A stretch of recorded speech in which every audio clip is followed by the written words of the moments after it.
Es buena costumbre hablar con los protagonistas de las noticias y con especialistas que saben de lo que opinan. Son las voces autorizadas de Buena Costumbre. Bueno, y en otro lugar donde la situación está crítica, a mi juicio, otras personas pueden pensar lo contrario, ¿cierto? Que es parte del ejercicio democrático, normal. En efecto, esa es la Convención Constitucional. Y hay personas y organizaciones que se han dedicado a objetivar la información. Claro, el análisis de datos. Exactamente, lo que se agradece profundamente. Bárbara Peñafiel, cientista política y magíster en ciencia política, convención en políticas públicas de la PUC y coordinadora en plataforma Telar. Bárbara, muy buenos días, gracias por estar con nosotros. Buenos días, Álvaro, buenos días, María José, ¿cómo están? Muy buenos días, Bárbara, muy bien. ¿Tú cómo estás? Bien, también, muchas gracias. Qué bueno. Bueno, vamos a hablar de este análisis de datos que se agradece muchísimo, como decía Álvaro, porque son bastantes comisiones, bastantes normas que se aprueban y más encima en un proceso donde tiene una activa participación ciudadana. Recordemos que el 1 de febrero se acabó el plazo para apoyar las iniciativas de norma popular. Las que llegaban, recordemos, a 15.000 firmas de apoyo, la Convención Constituyente las tiene que discutir de forma obligatoria. Y en este sentido, Plataforma Telar, tal como también han expuesto en CNN Chile, estos análisis de datos son interesantes. Por ejemplo, ¿cuáles fueron las temáticas más apoyadas de iniciativa de norma popular, Bárbara?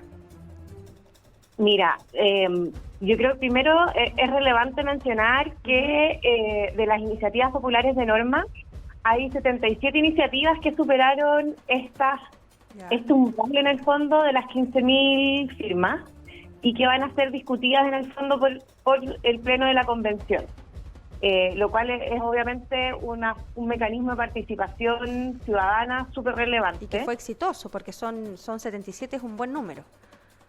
Exactamente, y ahí además es importante que se alcanzaron cerca de 2.8 millones de firmas, de adhesiones en las distintas iniciativas.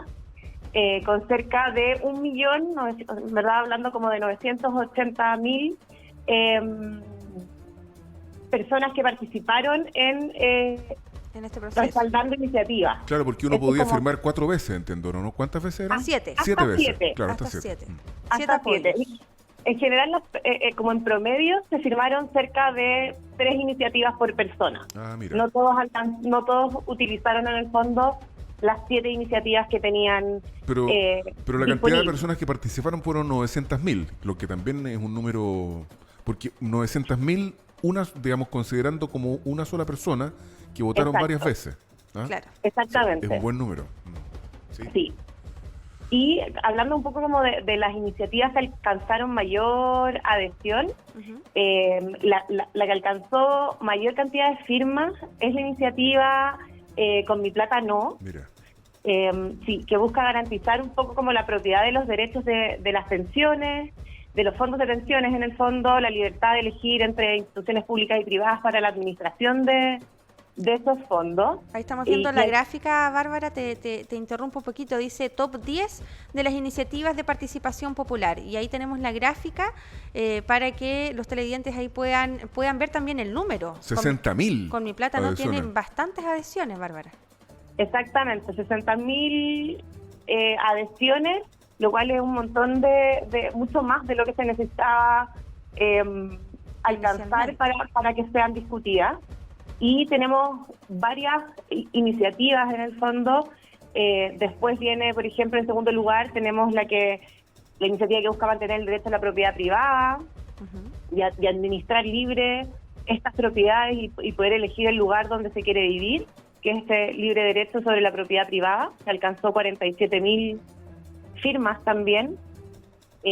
Otro que quizás es relevante también por la cantidad de firmas que alcanza es la iniciativa que plantea el uso como de sustancias con fines recreativos, terapéuticos y espirituales, que claro, es el cannabis. Exactamente, dentro de esa se encuentra la cannabis. Claro, claro. También esto fue noticia porque las firmas se alcanzaron muy rápidamente, a diferencia de otras que estuvieron un largo proceso de junta de firmas y que al final las recuperaron. Pero la iniciativa de Cannabis, que es de Ana María Gasmuri, no sé si dije bien su apellido, Sí. esta hizo noticia porque justamente al momento de ponerse la iniciativa en la plataforma, esta prácticamente ya tenía las 15.000 firmas. Sí, ahí está claro. Ana María Gasmuri fue la representante de esta iniciativa, pero atrás también está el colectivo Activismo Canábico de Chile. También en el fondo hay una serie como de organizaciones que están tras esta iniciativa. Claro. Y esto pasa con gran parte o con algunas, sobre todo, de las que están en este top 10, que en el fondo son iniciativas no solamente como de personas particulares, sino que de organizaciones y que vienen hace mucho tiempo trabajando estos temas también. Oye, Por ejemplo, está el Será Ley que tiene que ver con el aborto. Con el aborto y que es de la Asamblea Permanente por la legalización del aborto. Entonces tenemos en el fondo algunas iniciativas que vienen respaldadas en el fondo por organizaciones, por distintos colectivos. Claro. Exacto. Oye, fíjate que solo hay 2 iniciativas que tienen su origen en la región del Biobío. Encuentro que es poco yo. Una es 15.000 corazones por la tierra, reconocimiento y defensa de los derechos de la naturaleza, que logró 16.000 patrocinios. Y la otra es Exacto. transformación de zonas de sacrificio a zonas de restauración ambiental, iniciativa del alcalde de Coronel Boris Chamorro. Y no hay más. Y no hay más de la región del Biobío, claro. Así es. Fue mucho más metropolitano todo esto del top 10 de... Malo está, pues. Malo está. El día de ayer con Constanza Sí. estuvimos también analizando a nivel del top 30. Constanza de nuestra producción de Buena Constanza Costumbre. Carrillo, la productora periodística. Claro, para ver quiénes hacían iniciativa. Analizamos la persona, porque esto es importante también señalar, Bárbara, porque es necesario que una persona represente la iniciativa. Sin embargo, esta persona también está respaldada por distintos colectivos, pero es una persona. Analizamos que si esa persona era de Santiago o era de regiones, y que prácticamente Por el peso todas, de las redes. prácticamente todas eran de Santiago. ¿Y por qué esto me llama la atención? Si podemos volver al gráfico, solamente están de color rosado, ¿verdad? Que pertenece a una comisión en particular.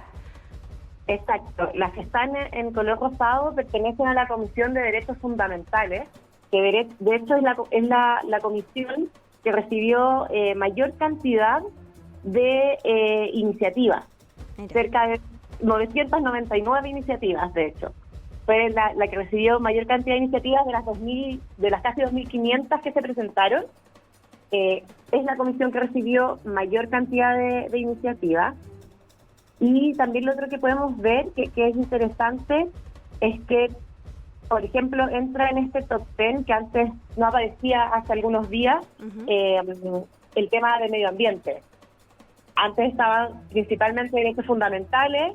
¿Ya? Y la iniciativa del Banco Central Autónomo estaban en este top 10, y ahora entra temas de medio ambiente con derechos de la naturaleza, los glaciares y el agua, y también esta es la segunda categoría que tiene mayor cantidad de iniciativas en el fondo que van a ser discutidas. O sea, tenemos derechos fundamentales y materias relacionadas al medio ambiente. Exactamente. Como las principales. Y ahora hay un dato interesante que mencionaron en este análisis, que era la brecha de género, que también había una diferencia de género importante con respecto a la presentación de iniciativas de norma popular. Sí, exactamente como tú mencionabas, existe solamente una persona que aparece como representante de estas iniciativas. Entonces lo que nosotros hicimos fue estimar a través, en el fondo, del nombre de esa persona, asociarla en el fondo a un género, ¿ya?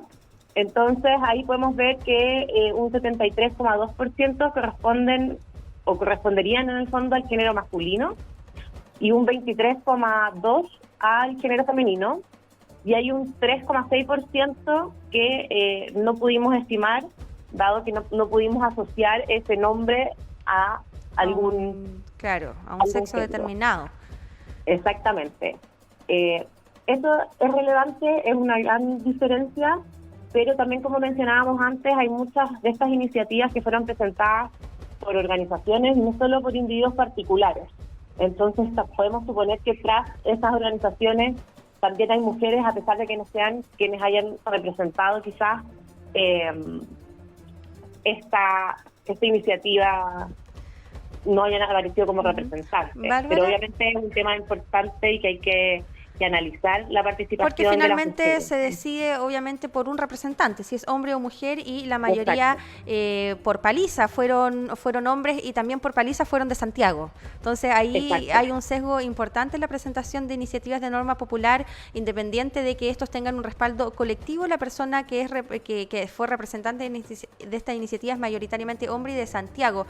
La cobertura mediática también ha sido un problema para la convención constituyente, y es por eso también que es interesante este análisis de datos de cuáles son cuáles son los medios que más comparten los convencionales constituyentes. ¿Qué datos hay con respecto a eso, Bárbara? Y aquí hicimos un análisis en el cual vimos cuáles son exactamente los dominios tuiteados ¿Ya? por los convencionales constituyentes, y en este caso pudimos obtener información de 81 convencionales, y los medios más tuiteados está, por ejemplo, El Mostrador, T13, La Tercera, EMOL, Bio Bio, Cooperativa, y también es interesante que aparecen también algunos medios internacionales, ¿Ya? como El Mundo, The Guardian, El País. aparecen en el fondo como en este top 40 que pudimos hacer de medios. Claro, y El País está bastante arriba, ¿cierto? Exactamente. Claro, Sí, es un medio internacional. Ahora acá pueden sacarse bastantes conclusiones, porque también va a depender de la decisión del medio de comunicación con respecto a la cobertura de la Convención Constituyente. Quizás hay medios que no les interesa tanto esta cobertura, por lo tanto son menos noticiosos al respecto, ¿verdad? Y por eso también los convencionales hacen RT a estas, o publican o comparten contenido más de estos primeros medios, como El Mostrador, por ejemplo. claro, lo que sí, en este análisis en particular no incluimos los retweets. Ah, perfecto. Solamente en el fondo son menciones desde los propios convencionales, pero evidentemente si hay algún tema que esté tratando alguno de estos medios, es más probable que los mismos convencionales hagan eco de eso y compartan información sobre eso, o en el fondo los mencionen. Entonces, claro, y ahí está el dilema. Exacto, y ahí yo creo que es el llamado también el que se estaba haciendo a nuevos medios, también justamente como la participación también en medios regionales, que es importante, cómo llevamos toda la información de la convención, de lo que está pasando, de las discusiones que se están dando a los distintos rincones en el fondo del país. Y aquí obviamente también hay que mencionar claramente que esto es Twitter, también en el fondo hay un sesgo en el análisis, pero es interesante los resultados que se muestran. Claro. Bárbara Peñafiel, agradecidos entonces por este trabajo que han hecho en Plataforma Telar, sirve bastante y, por cierto, nos ha aclarado muchos temas que forman parte de lo importante que se hace en la Convención Constitucional. Muchas gracias, Bárbara, por esta entrevista y la oportunidad de conversar. Muchas gracias, Muchas Bárbara. gracias. Tenga Muchas buen fin de gracias semana. a ustedes. Que estén muy bien. Igualmente, hasta luego. Atención, luego. que esta hora en punto, 8:30.